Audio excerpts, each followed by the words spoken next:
Hi guys, my name is Lone Vic and welcome to my channel. In front of me, as you can see, I've got two boxes for the Glen More II game. This is the new version of a, well, pretty known title, and the add-on HIghland games and the base game as well.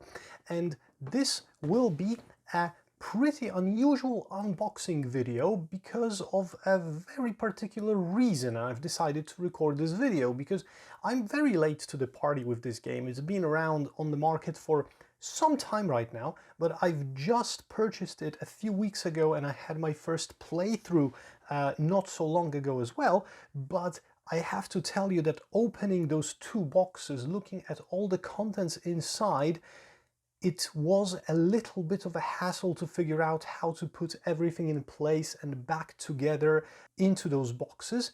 And this video is here to help you if you have the same problem that I was having and guide you step by step in what goes where inside these two boxes. So a different type of unboxing video, if I may say so myself. So let's dive in and let's see how to fit everything that those two boxes have to offer together back in those boxes and sort it logically so it's easy to take out and easy to set up.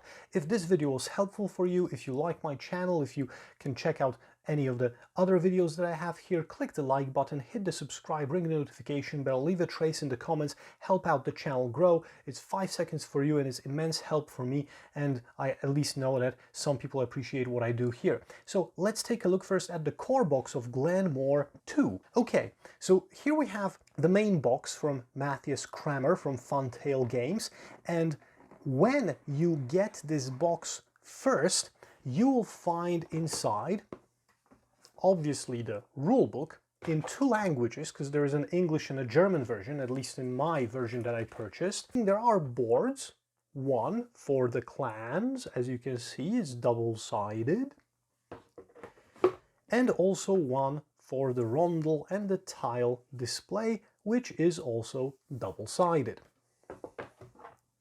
This is the German rulebook. And now here, this is the box with the plastic cover where all the magic happens.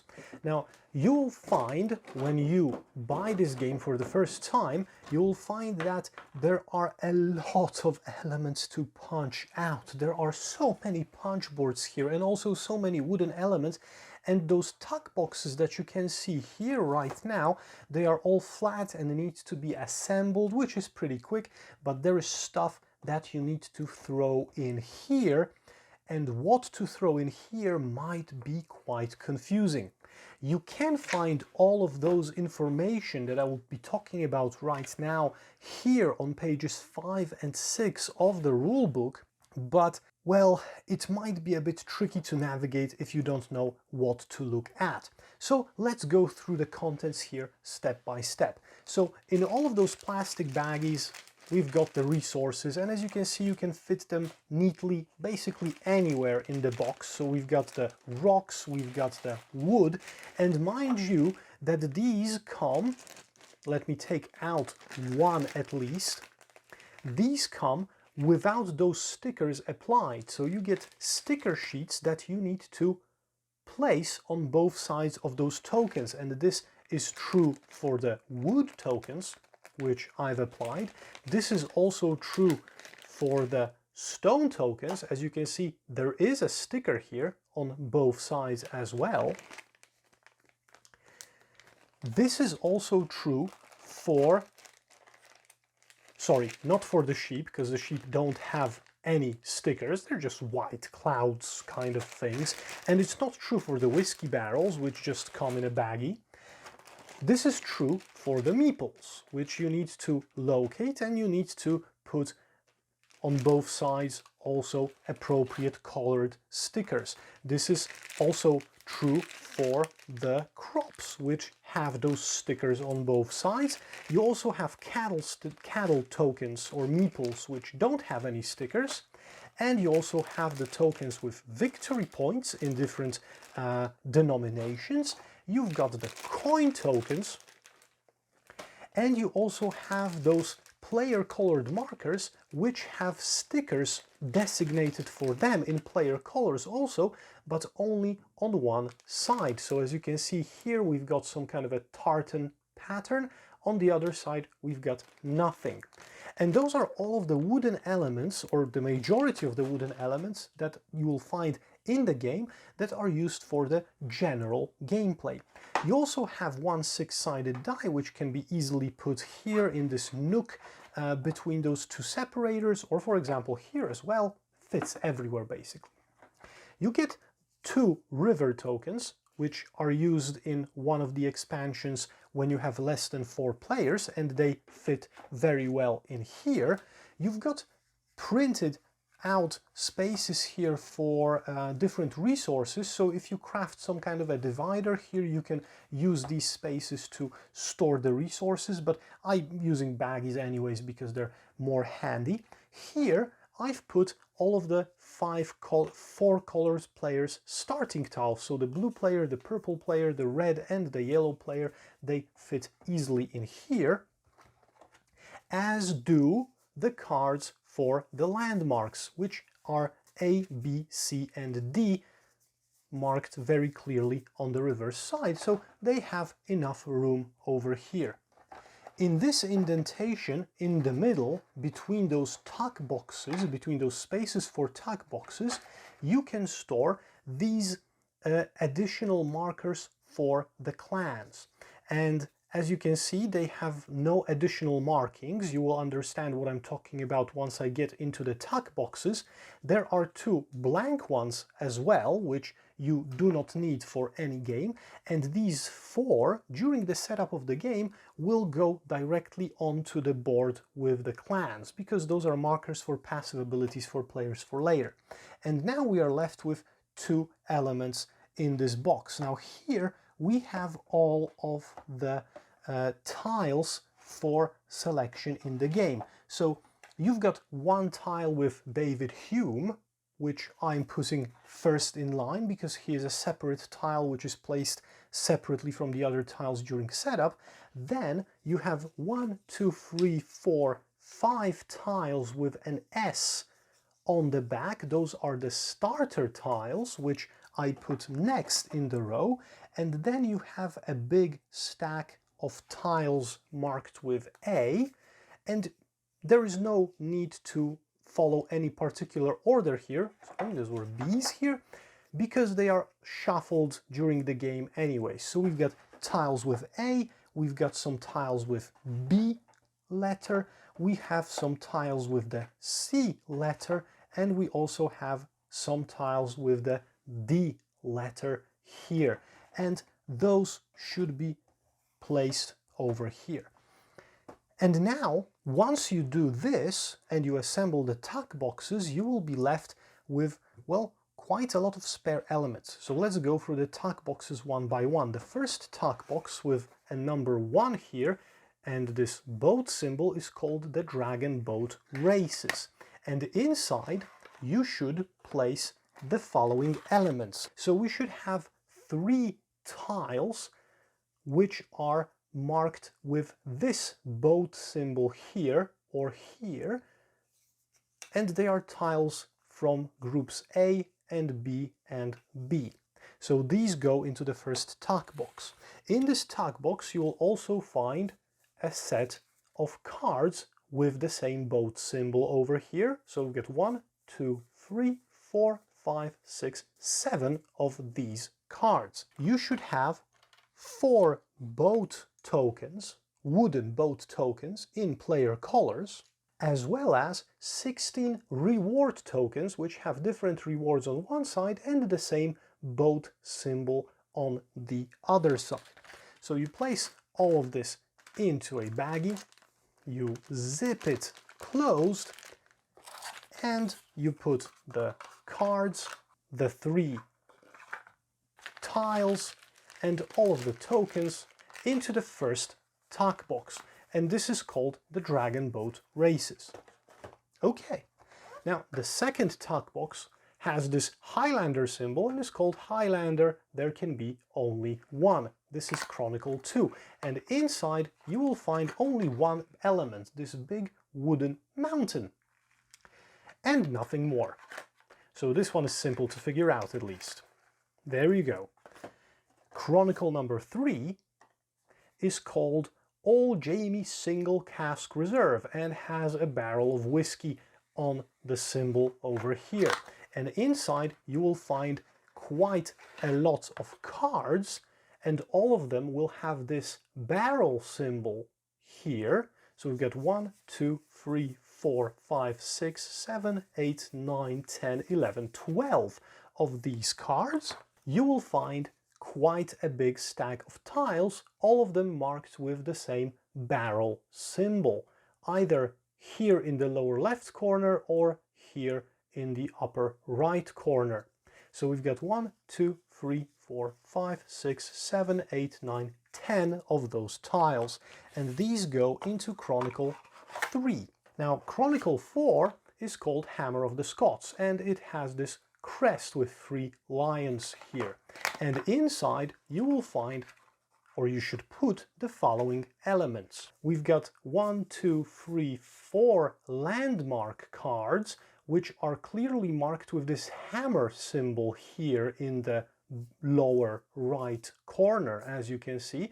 And they also have this red crest on the bottom, all 4 of them. This track tile with 3 spaces and also this red crest goes into the 4th tuck box. 1 black meeple with the accompanying red crest stickers on both sides as well lands in this tuck box.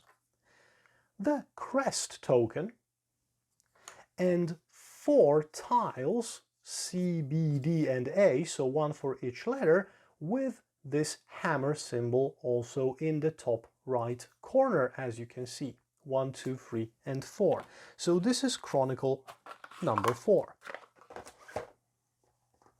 Okay, let's check out Chronicle number 5, which is called Address to a Haggis, and it has this cook hat in the graphic here.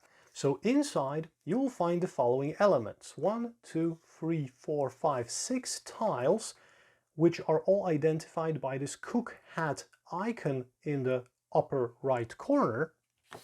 You will find 1, 2, 3, 4 table cards with this cook icon as well in the lower right corner, and you will find a lot of haggis tokens which have a number on one side and nothing on the other side, and there should be 1, 2, 3, 4, 5, 6, 7, 8, 9, 10, 11, 12, 13 of those. And everything on this list lands in tuck box number 5. Tuck box number 6 is a big one, and it's called the Dubious Tome of Scottish History. And it has this crest that's the same as the one on the victory point tokens. Looks like a pineapple, to be honest, for me. And inside you will find a gigantic stack of cards, each identified by this symbol.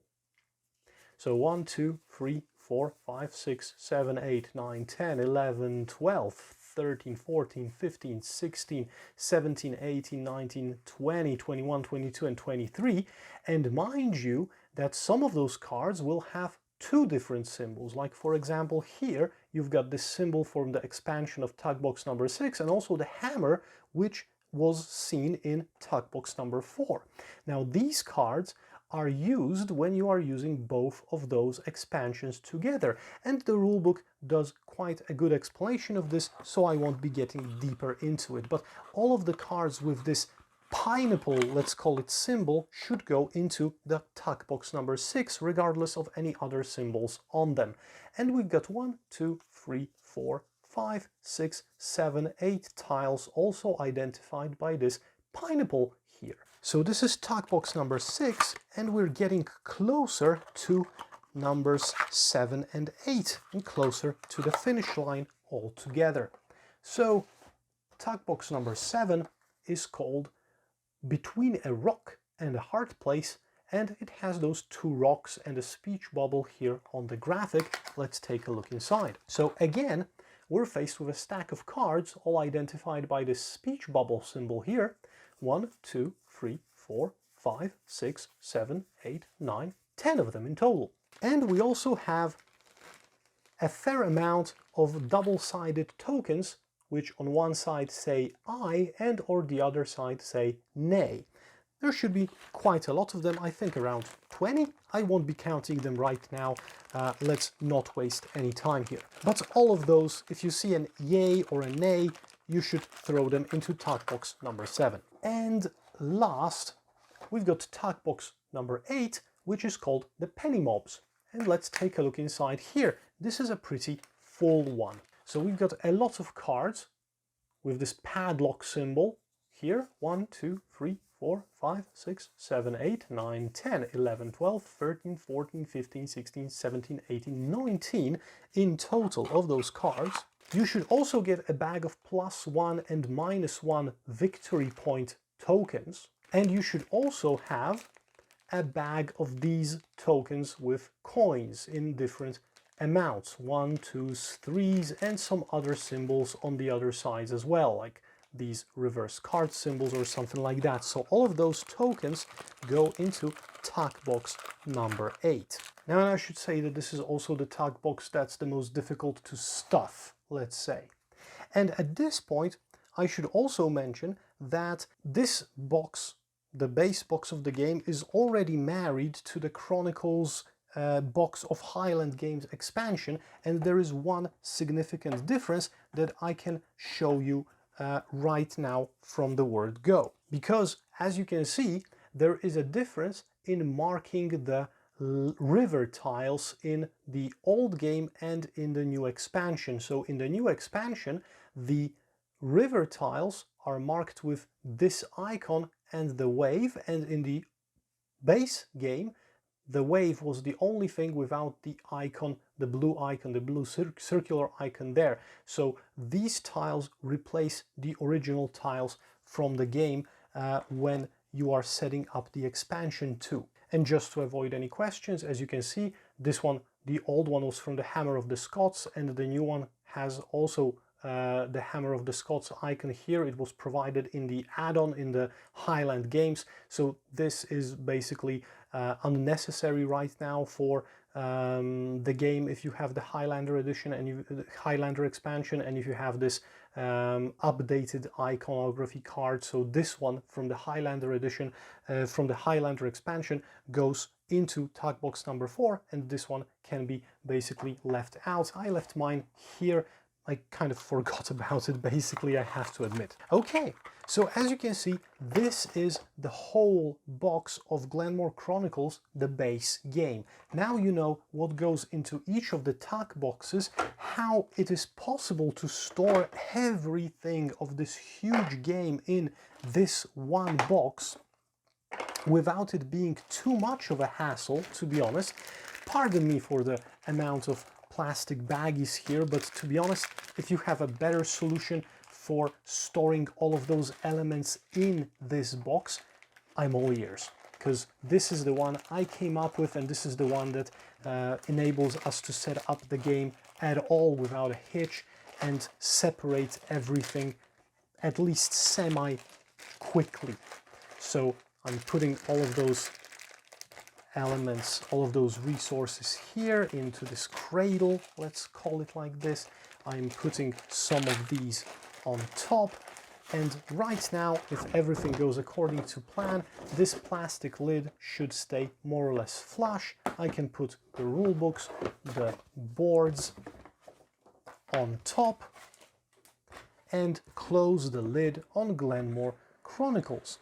And now let's take a look into the box with the HIghland Games expansion. I'll place it here just for convenience. And inside we also have 2 rule books. Mine are in German and in English.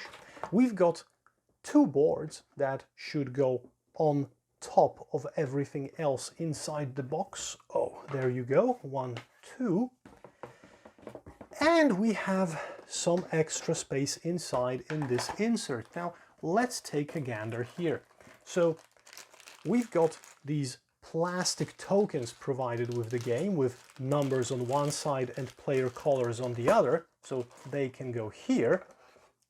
Here we've got some additional tiles for the game, which come with the Highlander expansion. With the Highlander Games expansion, those are like double tiled tiles, and there is this scoring tile as well, which can land safely here. And we've got another 4 big tuck boxes, and let's take a look inside each one of them as well. So the first one, tuck box number 9, is called Feasts and Follies, and it has some kind of a tent and some buckets in the graphic. I can't really identify what it is. As you can see, 4 clan tokens, all identified by this chicken leg symbol over here. So these 4 clans appear in tuck box number 9. We have 1, 2, 3, 4, 5, 6, 7, 8, 9, 10, 11, 12 cards, also identified by this chicken leg symbol. And inside the box we also have some additional player markers, which you should give out to the players if you are playing with this expansion, free per player color. So this is tuck box number 9. Let me return everything inside, and let's look into the thick one. This is tuck box number 10, and it's called Sticks and Stones.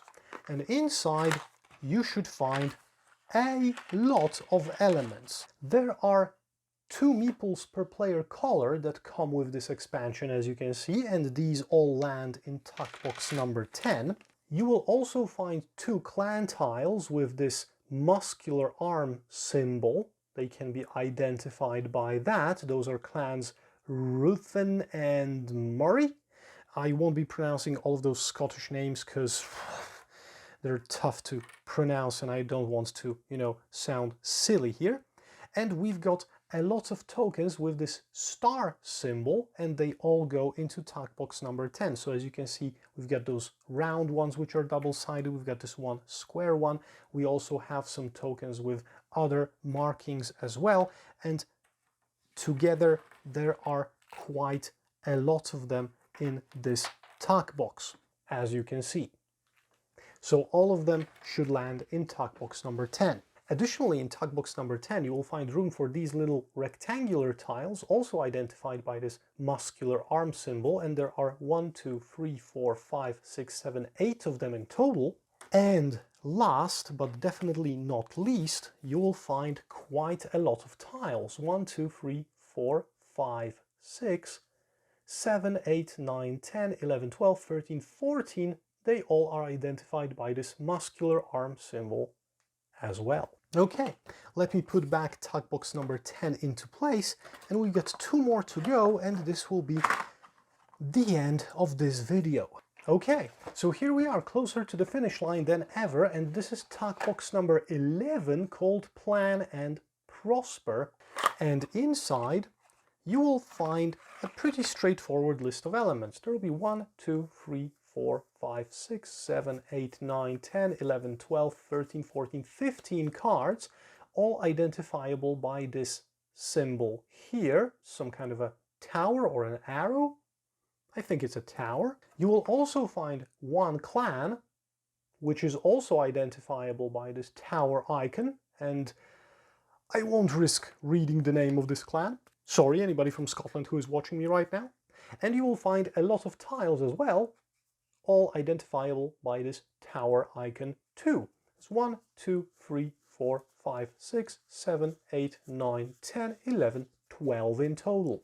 And finally, we've got the Alinary box, which is box number 12, which is the box for the automated player for a solo game, because this expansion, the Highland Games expansion, allows you to play a solo game of Glen More Chronicles. And in this box, you should find all of these automa cards, or you should place all of these automa cards, which are very characteristic, so they are very difficult to confuse with something else. And as you can see, some of them have markings for different from different tuck boxes and are used when you are playing a solo game with these expansions too, so be wary of that. But as I said, they're very characteristic, so you should be able to easily separate them from anything else. You should also be able to find or to place there two meeples, one blue and one purple, with very characteristic stickers on them with the automa symbol. And you also have these 4 tiles that you will be using in a single player game, and also you should have one tile with the automa symbol here. And they all go into tuck box number 12 for a solo game experience of Glen More Chronicles 2. So we can place the tuck box back, we can cover the box, we can place the boards and the rule books on top, and close it all up. Whew! So this is it. This is the unboxing and how to store and how to sort and segregate Glen More Chronicles 2, HIghland games, and also the base game, or more importantly the base game. All of the 12 modules that you can find in those 2 boxes and all the other components. As you can see, this is a daunting task, or can be seen as a daunting task when you are opening the box for the first time, but I hope this video made it, or will make it, easier for you if you want to grab this game and are going to face the challenge of sorting it all on your own. Now, stay tuned on my channel, because soon I will be doing a how to play video for the base game and for the solo mode, so you'll be able to find out how to play Glen More II as well. And sooner rather than later, you will also be able to hear my opinion in my series called Honest Talk, when I'll tell you subjectively and hopefully honestly on what I think about this game in the long run. Just let me have a few sessions in. And for now, that is all. Thank you very much. My name was Lone Vic. This was Glen More Chronicles 2 and Glen More Chronicles 2 HIghland games. And if you liked this video, if you found it helpful, click the like button, hit the subscribe, ring the notification bell, write something in the comments, and check out my other videos on this channel. See you very, very soon here. Have a great day. Bye, bye, bye.